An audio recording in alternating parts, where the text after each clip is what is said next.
Hola a todos, sean bienvenidos a un nuevo episodio futbolero y cafetero. Hoy les traigo las curiosidades que dejó la selección Colombia en el proceso del profesor Néstor Lorenzo y los Lorenzo Boys. Datos positivos, curiosos, tristes y obviamente negativos.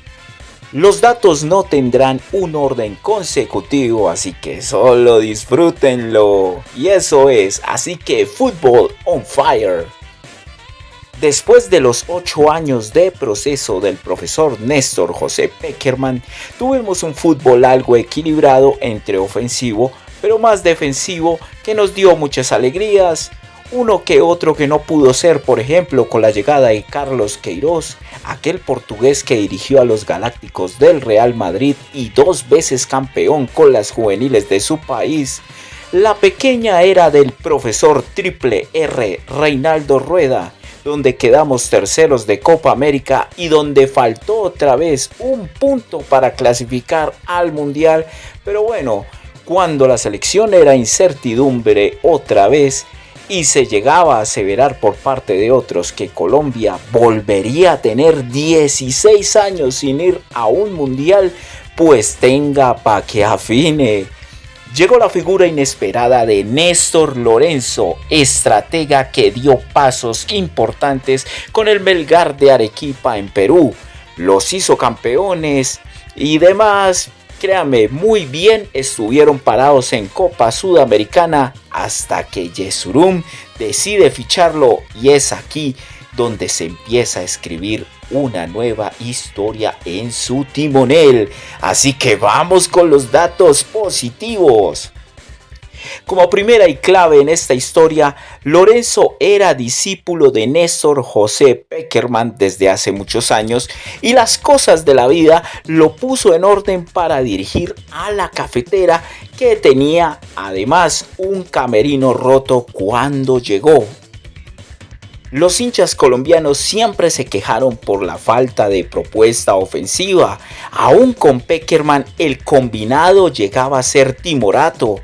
Los medios preguntaron con preocupación al estratega nuevo si él seguiría con esa mentalidad defensiva y hasta un poco cobarde, cosa que Lorenzo aseveró, prometió que esta generación se preocuparía más por el ataque y sería su fuerte, y así cumplió. Con sus tácticas de presión alta, posesión de balón y transiciones totalmente rápidas por las bandas, la cafetera escrituró en esta era las famosas 4-2-3-1 y la 4-3-1-2, que hasta el día de hoy sí, Colombia define una selección de fútbol ofensivo. Colombia logra una racha interesante de 28 partidos invictos, superando la dejada por Pacho Maturana con 27. Esa racha terminó en la Copa América del 2024 con la final entre Argentina y la cafetera, donde el combinado cae por 1-0. Colombia logra romper por fin a bestias negras como Brasil en Barranquilla. Nunca perdía y esta vez por fin se le logró ganar con goles de Luis Díaz. Se logra vencer a equipos de alta envergadura también como Argentina, también a España y Alemania, señores. Sí, ese día hasta Lorenzo lloró literal. Y a Rumania, que por supuesto también en 2 mundiales nos tuvo de hijos. Néstor Lorenzo retoma con gran habilidad un mixto de jugadores donde una base de la generación dorada le darán la transición a la nueva generación, y esto, señores, es muy importante. Recuerden que la antigua generación durmió en ese proceso y quedamos más de una década sin mundial, y hablamos sí de la generación de los 90, y bueno, en los 2000 no vimos absolutamente nada. Irónicamente, Maturín, Venezuela, Colombia quedó eliminada para el Mundial de Fútbol de Qatar del 2022, dependiendo matemáticamente del resultado de varios partidos. Ese día Colombia venció a Venezuela, pero no le alcanzó.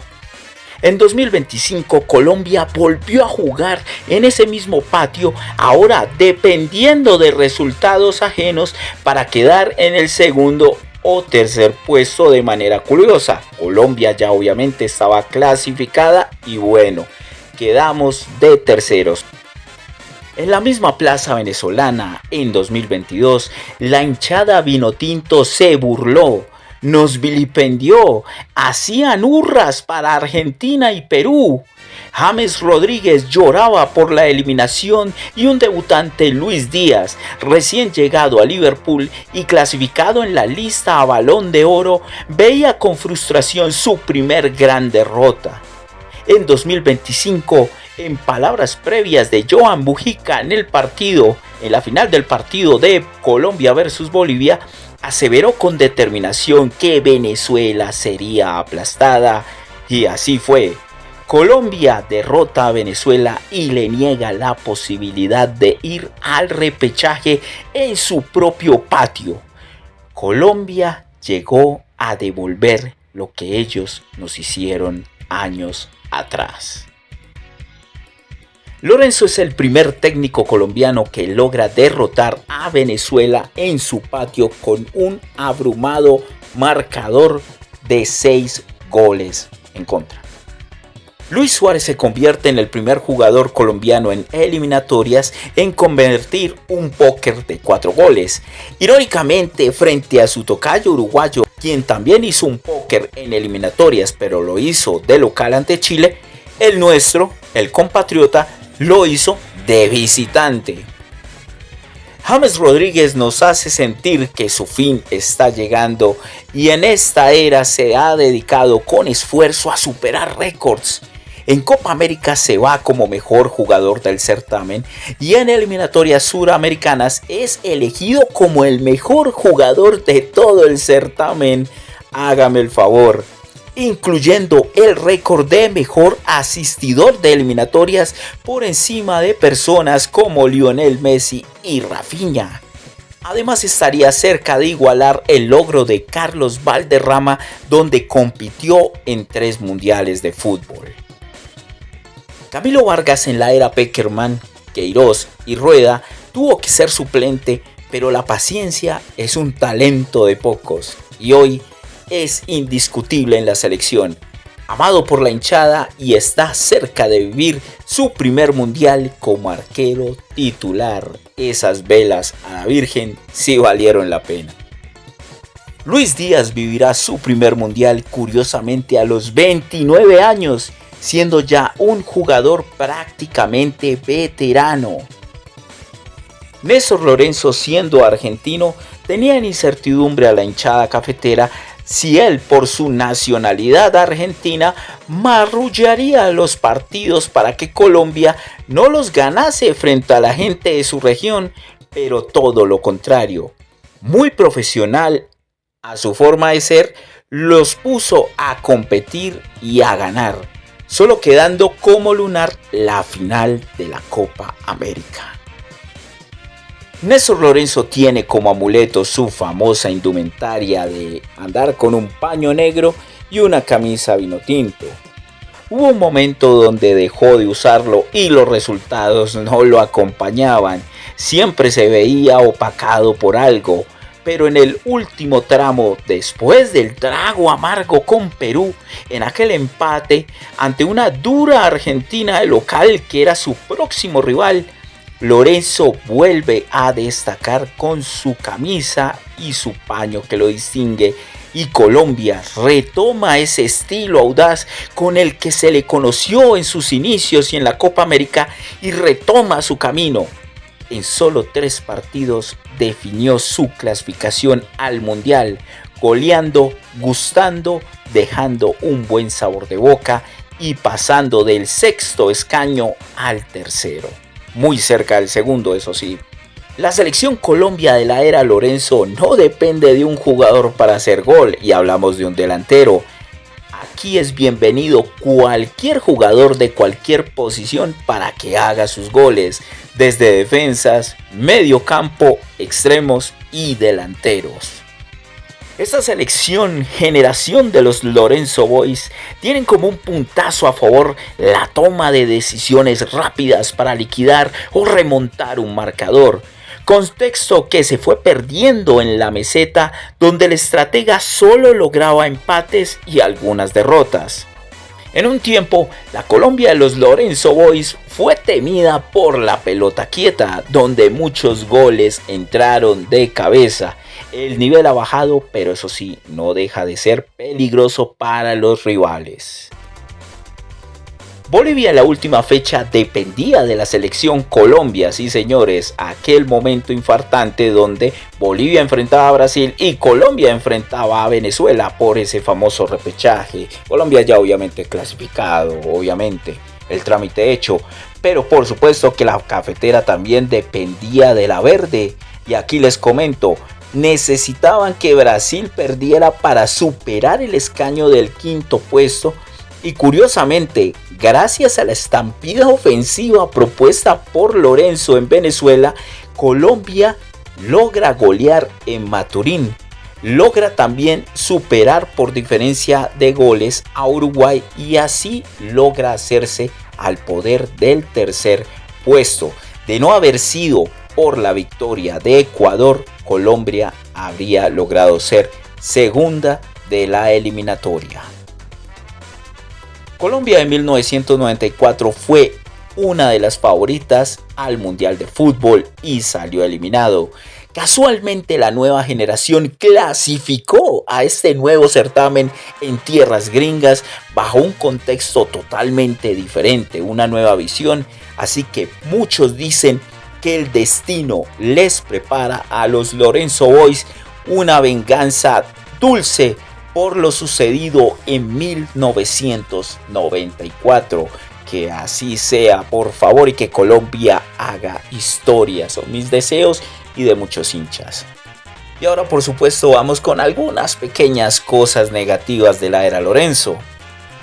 Colombia tiene una propuesta ofensiva increíble, pero sigue con el problema defensivo. Esa es la meta a trabajar en los amistosos porque se viene el Mundial de Fútbol y ahí sí toca estar muy preparados. Colombia perdió invictos increíbles y de no perder. Por ejemplo, perdió el invicto de décadas contra Bolivia, señores, y contra Ecuador. A Bolivia, Colombia lo visitó de local, perdió, y Ecuador llegó de visitante a Barranquilla y también perdió la cafetera. Lorenzo, después del partido ganado contra Chile y la pérdida del invicto de eliminatorias contra Bolivia, es aquí donde empieza a sentir el rigor de la meseta extraña entre empates y derrotas que casi lo ponen para que deje el banco y ceda para otro técnico. El punto de quiebre de Lorenzo ocurre en el partido de eliminatorias contra Perú en Barranquilla, donde distorsiona toda su propuesta conocida y sale con un contexto totalmente alocado, diferente. Ese partido Colombia debía ganarlo, pero por el mal planteamiento, la cafetera apenas logra un empate a ceros. Este es el punto donde Lorenzo retoma su antiguo estilo que lo hacía exitoso y lo mejora. Aquí es donde se siente un repunte y se siente que lo renueva. Donde estuvo así nada más, muy cerca, pero muy cerquita de vencer a Argentina. Y por supuesto, eso termina con un final feliz. Colombia al Mundial de Fútbol. ¿Y ustedes qué creen? ¿Que Colombia hará una buena presentación destacada en ese máximo certamen? ¿Superará los cuartos de final de su maestro Néstor José Pekerman en la Copa Mundial del 2014? Así que bueno, hay muchas preguntas que se harán de aquí hasta que llegue ese grandioso evento. Pero bueno, por el momento, muchas gracias por su atención y saquen sus propias conclusiones.